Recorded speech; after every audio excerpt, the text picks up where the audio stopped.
On se retrouve pour un nouveau Actu Yu-Gi-Oh! Aujourd'hui, pas mal d'informations sur Rage of the Abyss, la date de sortie, le contenu total des OTS 25 et l'annonce, le teasing des OTS 26 et beaucoup de nouvelles cartes nous sont dévoilées. Je vous partage tout ça dans cette vidéo. On est donc parti pour ce nouveau Actu Yu-Gi-Oh! Merci beaucoup pour le dernier épisode, vous êtes nombreux à vous être abonnés, donc n'hésitez pas à faire de même si vous appréciez mon contenu bien évidemment.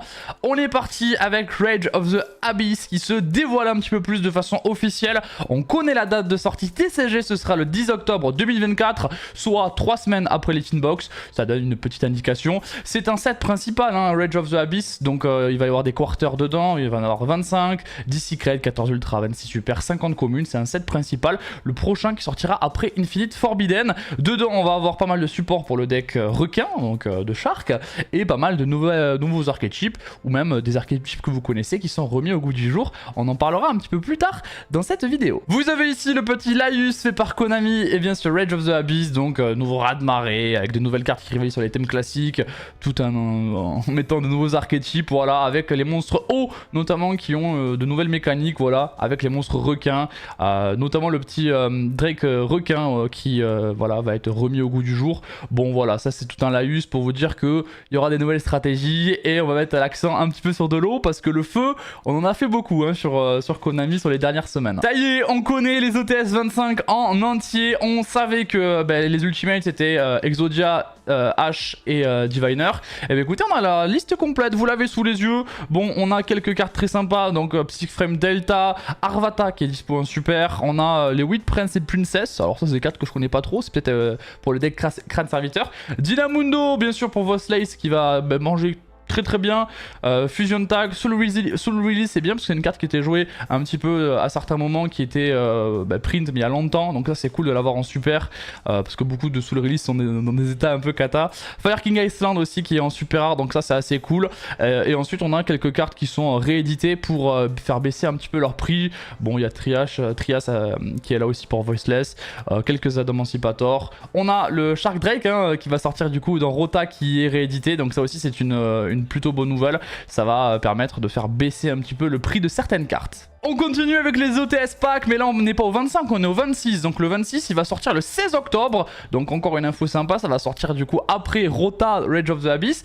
Et on sait que on aura Lo, The Prayer of the Voiceless Voice en Ultimate. Donc vraiment le deck Voiceless, ça y est, ça commence à être comme Despia. Il commence à manger Gucci, Diviner en ulti. Ça commence à être sympa. Et donc vous le voyez, Lo qui va donc être en ulti. C'est normal, c'est une carte vraiment populaire qui est très belle. Donc l'avoir en version Ultimate, ça va être quelque chose de super. Et c'est donc la première carte annoncée des OTS Pack 26. On a les cartes complètes de l'extension Battle of Legend Terminal Revenge. Donc ça c'est une extension qui va sortir la semaine prochaine si je me trompe pas. Donc cette extension va avoir quelques quarters très sympas avec une carte uniquement disponible en quarter et vous le voyez là, c'est le Dragon Master Magia qui n'est disponible que en quarter. C'est la carte du booster en plus hein, c'est le voilà, c'est vraiment le porte-étendard de l'extension. Il est dispo qu'en quarter. Mais bien sûr vous le voyez au centre de votre écran, Phantom of Yubel, la pièce maîtresse qu'il manquait au deck Yubel est éditée donc dans cette boîte. Enfin on l'a en TCG. Donc ça c'est une très bonne nouvelle. Vous avez aussi Snatch Steel du coup en quarter qui va être très cool. Lubellion qui va être en quarter. Gigantic Sprite, moi je suis un joueur Sprite, je suis très content, il va être dispo aussi en quarter. Diviner en Ultimate en quarter. Voilà, normalement son prix va baisser parce qu'il était un peu cher aussi. Diviner, Exodia Incarnate, on a Raillé également, enfin voilà, vous le voyez, il y a pas mal de cartes assez cool qui sont rééditées et donc en quarter pour le coup, ils sont aussi souvent réédités donc en secret avec quelques ups de rareté, donc soit c'est des cartes qui n'étaient pas disponibles depuis un moment comme Kurikara, voilà, qui est réédité, comme Substitute aussi qui est réédité, ça faisait un moment qu'on l'avait pas eu dans une édition, et ensuite on a quelques cartes qui ont été up en rareté, qui sont rééditées ou des nouvelles, voilà, donc vous avez la liste complète, voilà, elle va être pas mal disponible sur le net aussi dans les prochains jours, mais ça c'est plutôt une bonne nouvelle. Gigantic Sprite qui est up en rareté, donc Phantom of Yubel qui est aussi dispo en secret bien évidemment, qui va être une carte je pense extrêmement chère. On a du Grand Guignol, on a les Spiritual Beasts aussi qui viennent d'être réédités et les nouveaux Spiritual Beast viennent de sortir. On a Sprite Starter aussi qui a été up en rareté, donc ça c'est plutôt cool. Snatch Steel aussi, c'est une carte qui a été mise hors de la banlist, qui cotait vraiment beaucoup. C'était une carte qui coûtait assez cher dans des versions sans défaut. Donc ça c'est une bonne chose. On a aussi Branded Fusion hein, en secret. Voilà. Donc ça aussi c'est une carte qui quand même valait 2-3 euros. Elle est rééditée en secret. Donc ça c'est plutôt une bonne chose. Oil c'est une carte aussi qui va faire parler d'elle à mon avis. Donc on va... Voilà, on verra si c'est joué. Pas mal donc de cartes très sympas en secret. Pour les cartes en ultra rare, bah écoutez on a Diviner en ultra qui va donc vraiment voir sa cote baisser. On a le petit Harporcust aussi qui est réédité, donc ça c'est une bonne chose. On a les sprites qui sont tous en ultra. Donc pour certains d'entre eux c'est des ups de rareté, les trois là c'est des ups de rareté et Blue c'est une baisse de rareté pour le coup. Il n'y a que Carotte qui n'est pas édité dans ce set mais il avait déjà été réédité il n'y a pas longtemps. Vous avez les Toy Soldats, des Infernoïdes, voilà, des électros, bien sûr vous avez les Genex aussi qui sont réédités dans cette extension. Sprint aussi qui coûtait quand même assez cher qui est réédité donc ça c'est une bonne nouvelle.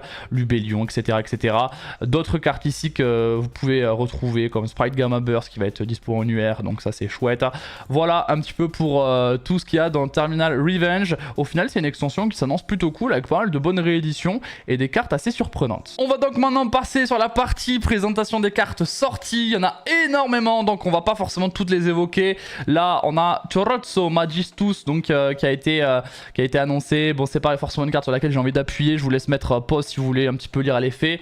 Mais il y a pas mal de cartes là que je vais vous présenter à l'appel. Donc on va pas forcément toutes les regarder mais je vous les partage dans cette vidéo. On a également Briser le Sceau. Donc Briser le Sceau c'est une carte assez sympa. Ça marche pour le deck bien sûr interdit. Donc Exodia qui va sortir. C'était une carte je crois de l'animé.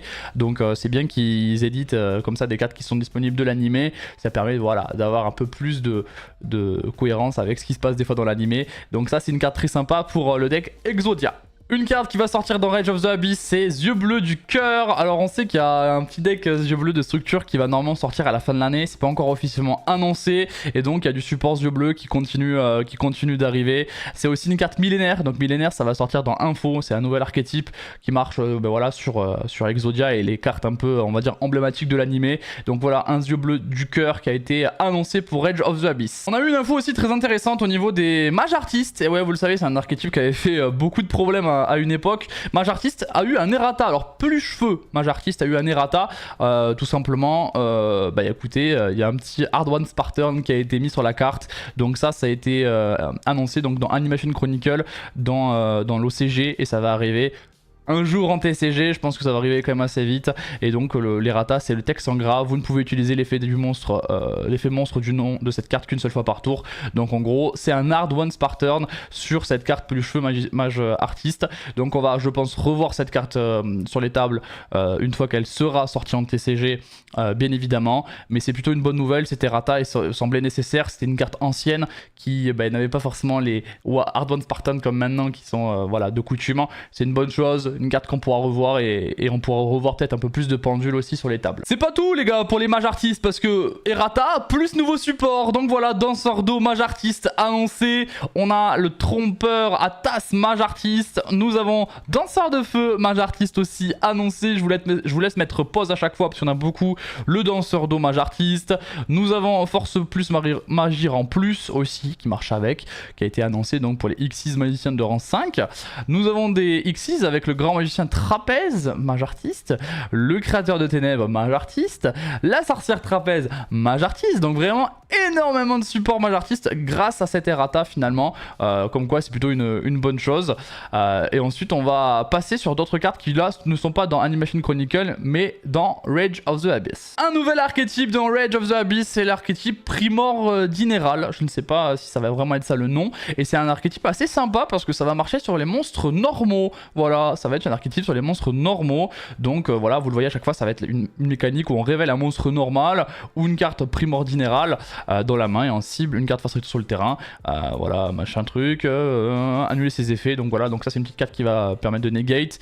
Donc ça c'est plutôt sympa. Et à chaque fois en fait, il va y avoir des cartes qui fonctionnent avec ça, avec le dragon impérial notamment. C'est plutôt intéressant. Donc ça va être un monstre assez puissant qui lui aussi normalement va negate, voilà, annuler les effets de tous les monstres stricto contrôlés par votre adversaire. Donc plutôt puissant. À voir ce que ça fera, mais plutôt intéressant avec des magies donc de jeu rapide et surtout les artworks sont magnifiques de de ce nouvel archétype, donc sur les monstres normaux.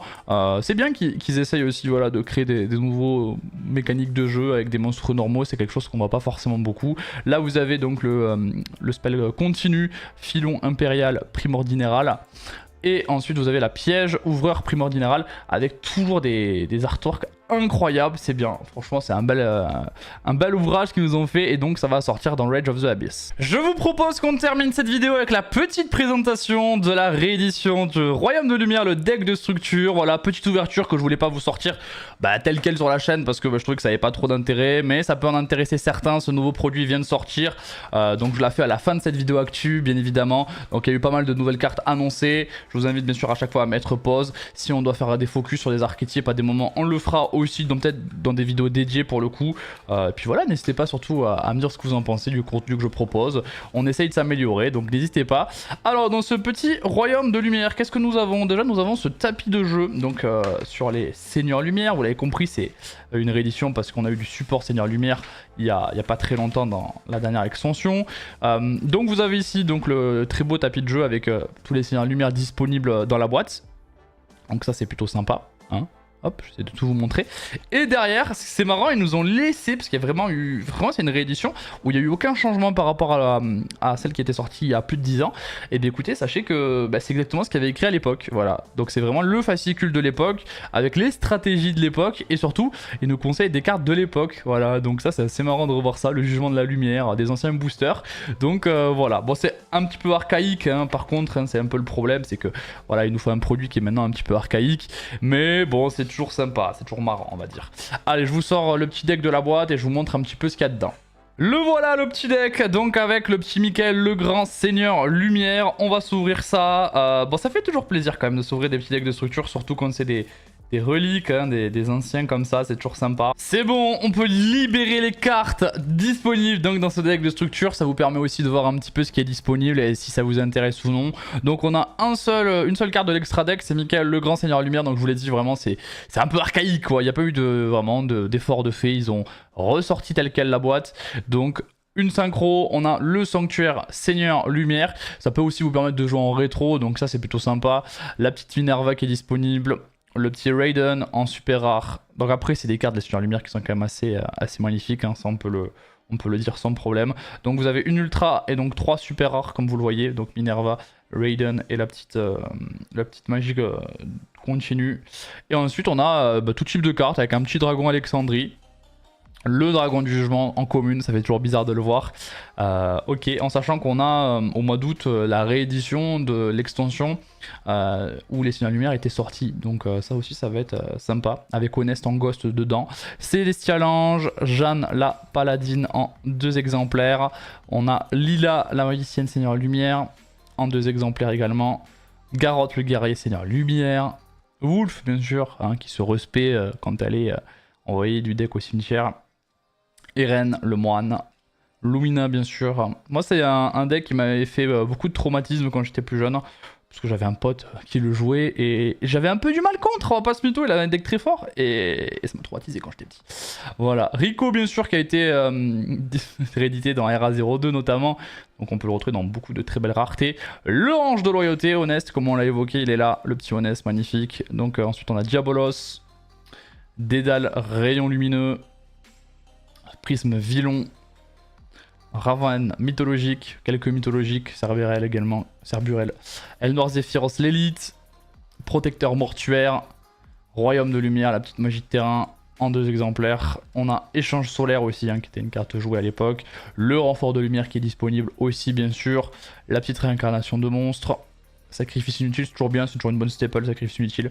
Même si on l'a en 50 exemplaires. Illusion glorieuse, barrière Seigneur Lumière, Lumière du bannissement, Lumière attirante et 2 autres derniers, Héritier talentueux et Compétence de percée qui était aussi une très bonne carte à l'époque qui était recherchée. Voilà pour le contenu les gars de cette réédition donc du deck de structure.